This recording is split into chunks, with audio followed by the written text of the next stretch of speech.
Hello, friends. Gregg Braden here. Over the last few days, I've had a lot of requests asking me to comment on a lot of things happening in the world today, everything from the war in Ukraine to climate change to American politics to global politics to Donald Trump. I mean, you name it. All of these are important, and I don't want to detract in any way from the significance of these events in our lives because they're real. They impact all of our lives.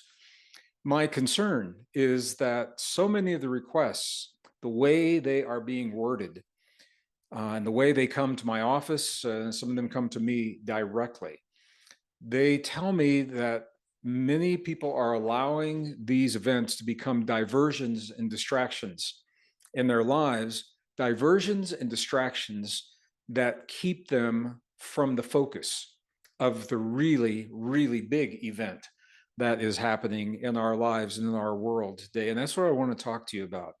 You know, we all know there's a battle for our thoughts. That's no secret. There's very little independent media in the world today. American media, all the different news networks and stations are owned by about 6 corporations that collaborate to create narratives and the languaging to support those narratives down to the words and the phrases that we hear day in and day out. I was in a hotel room recently, had a television. I don't have a television in my home, and northern New Mexico. We can't get a signal.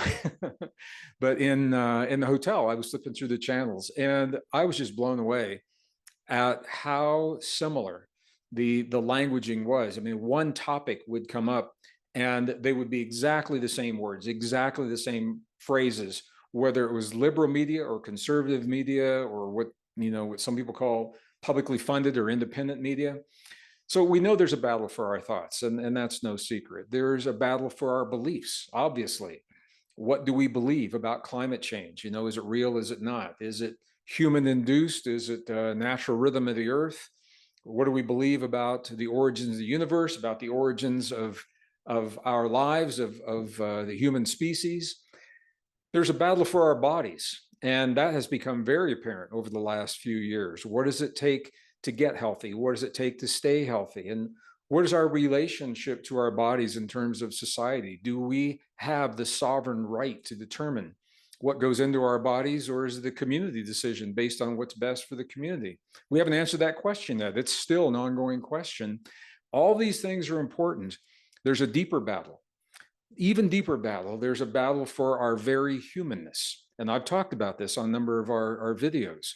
There's a battle for our biology that is going on right now. And the movement that is called the transhuman movement has really brought this to the forefront. The belief that we are a flawed species, that by the nature of our existence, we are flawed. And that among those flaws are things like our emotions that cloud the logic in the choices and decisions we make. Even the way that we conceive life is considered in some scientific circles to be inefficient. You know, why risk a natural conception when you can gene engineer an embryo to be precisely the way that you want that embryo to be, the perfection that you see? And the question becomes, whose idea of perfection are we using? What eye color, what hair color, fast twitch muscles, slow twitch muscles for athletic performance, high IQ, low IQ, all of that. All of those things are happening, and they're all important. My concern is that even those have become a diversion to something that's even deeper. And this is what I want to talk to you about right now. It is a battle for your divinity. And I want to define divinity because many people link the word divinity with religion in some respect. The very core of the definition of divinity simply says our ability to transcend perceived human limitations. That's what divinity is. There's nothing to do with religion. I can see where religions would wrap their ideas, their dogma around this principle because we are presented with religious figures that have done just that, that have transcended the perceived limitations. Now, think about this definition.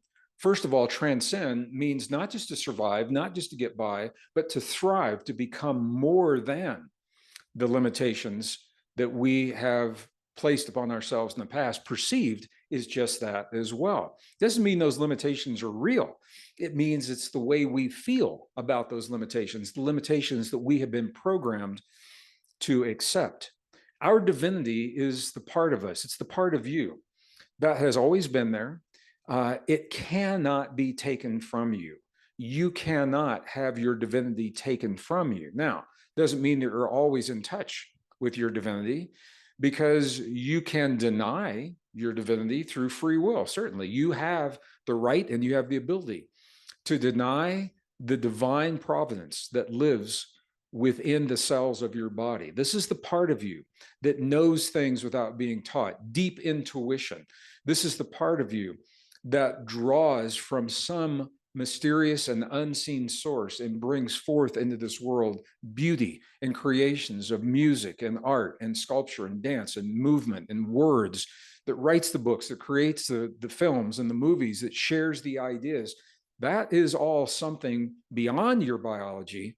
And here's the thing: you access your divinity through your biology, the DNA within your body, and the neurons in your heart that we now know are there since 1991 when they were discovered, and the neurons in your brain.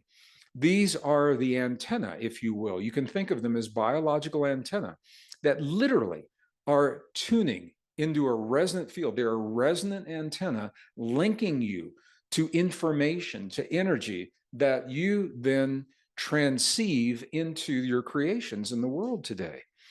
Your divinity cannot be taken from you. You can deny it. Also, your divinity can be masked through technology. If you begin replacing your biology with synthetic materials, with polymers, with chemicals, if you begin replacing the systems of your body, the natural biology of your body, your immune system, for example, with artificial technology that tries to replicate your immune system, that will make it very difficult for you to access that information, to access your divinity in that way.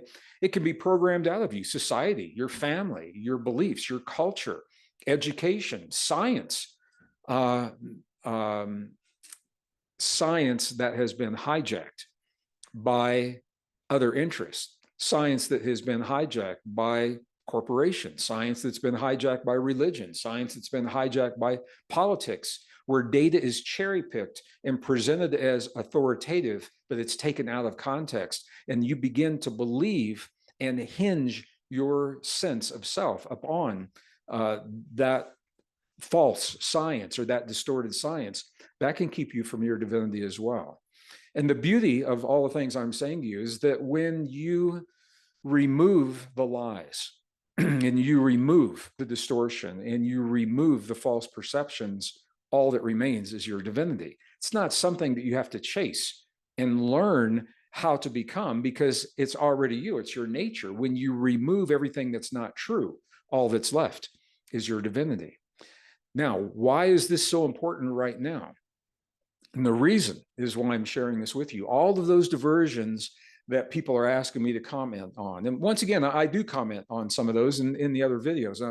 I'm not denying their significance and the role they play in our lives. I'm simply inviting you to have a perspective where those things out there in the world don't distract you from the deep truth of who you are and the fact that there's a battle for your divinity. Because when you embrace your divinity, you will not live in the fear that makes you vulnerable to other people's ideas about what your life should look like, what society should look like, and what the world should look like. And that's exactly what's happening right now. All of these things going on are creating fear and uncertainty in your life and in my life. We're in this together. I'm part of this. They create fear and uncertainty. And if your sense of well-being is hinged upon the external world, and that world is full of fear and uncertainty, that makes you vulnerable to other people's ideas, because in your fear, you will say, just make it better. Just make it better. And there is no shortage of organizations, of technology, of politics out there that are more than willing to come sweeping in to meet and honor your request. They say, you want us to make it better? We got a great deal for you. All you've got to do is give away some freedoms, and we're going to make your life very safe and very easy. We've seen this in history before. We've seen it hundreds of years, and we've seen it in many, many nations. When we give our power away to those who promise us safety and protection, including our divinity, when we do that, that is the beginning of the end of the freedoms. That's the beginning and the end of the dreams, of the visions, of the kind of world that you and I know is possible. Your divinity, the battle for your divinity, the beautiful thing about this is the way to win the battle is without a fight. You don't have to fight for your divinity by simply living the deep truth of who you are, by simply becoming the best version of yourself.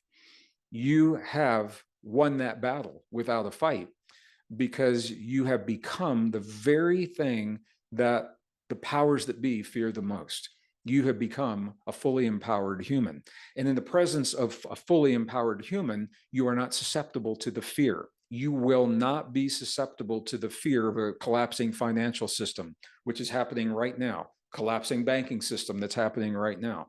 You won't be susceptible to the fear that is being lodged into your heart and your mind, or your hearts and your minds, through the distortion and lies about what's happening in the climate. Yes, the climate is changing. As a geologist, I can tell you that. We've got all kinds of videos out there, not for the reasons you think, and it is not the most extreme that we've ever seen in the history of the world. Far, far from it. And the world has been in a much better place because of the climate changes that we've seen in the past. The problem is that we have built our lives assuming that climate is static. So we have built in places and in ways that don't work with the changing climate. So as we begin to adapt to the natural rhythms, the climate becomes less of a problem for us. And I know that's a very, very different way of thinking. Again, check the series in this YouTube channel that's called Science, Policy, and Politics. So the videos are broken down. There are random videos that are posted daily, but there are also channels. And there's a channel, it's called Science, Policy, and Politics, SPP. And you can go back and see the science of the carbon dioxide. You can see the science of the temperatures. You can see the science of the rhythms from a geologic perspective, and it does not fit the narrative that you and I are being told today, because the narrative that we're being told today is designed to keep us in fear. That's only possible because we've forgotten who we are, because we've lost our divinity. In the presence of our divinity, we have deep insight, we have intuition, we know what's true for us, we know what's true for our families. We know and trust in the intelligence of our bodies, in the presence of contagions that are either natural or human designed, which is precisely what you and I have been dealing with the last few years. There, in the scientific community, there's no doubt that we're dealing with an artificial contagion that was not a product of some random process in nature. The genetic maps actually show where the genes have been edited and where they've been changed. That's no question in the scientific community. It's not a problem in the scientific community. It's a huge problem for politics. It's a huge problem for international relations. And you and I are subject to all of that. So as we deal with this as a global family, and this is what we are, as we deal with this as brothers and sisters, yes, we need to deal with what's happening out there, but I'm going to invite you, please bear in mind that you're not what you've been told. You're much more than you've been led to believe. All kinds of information, my work and other people's work out there are telling you that in so many different ways. It is all coming under this umbrella of your divinity, your ability to transcend perceived human limitations. And we begin to think and live from the perspective of our divinity, and we lose our fear. This is what breaks the bonds and the shackles of the fear that hold us captive, that keep us stuck in this ancient cycle of fear and control. I don't know about you. I have thought about this a lot recently, and we've talked about this. It's no ordinary time in the history of our world, certainly in the history of our civilization, for many, many reasons. There's a new world emerging. That world's not here yet. And if you're living in this world right now, what that tells me is that you're here for this very show. You're here for the show of the new world. It also tells me that you're probably thinking like I am in this respect. In the new world that's emerging, we don't want to carry the ancient hurt from the world that you and I have known in our lives. We don't want to carry the suffering. We don't want to carry the hate into that new world. And for that hate and suffering and hurt to stop, it takes one generation. One generation has to heal the generational hurt that precedes us for hundreds and hundreds and hundreds of generations, thousands of years. That is our opportunity right now. The only way that we can heal the generational hurt and offer a new world to our children where they don't have to suffer and they don't have to succumb to the atrocities and the distortions that have created the world that you and I have known. The only way to do that is for you and I to come to terms with that, to heal it in our lifetimes. And so people tell me all the time, they say, well, I'm too old to have children, so it's, I'm not going to affect that next generation. It goes beyond that. Certainly, it is possible to heal generational fear biologically so that when you conceive, that the DNA is no longer predisposed to the fear from the previous generation. That's epigenetics. That's very well known.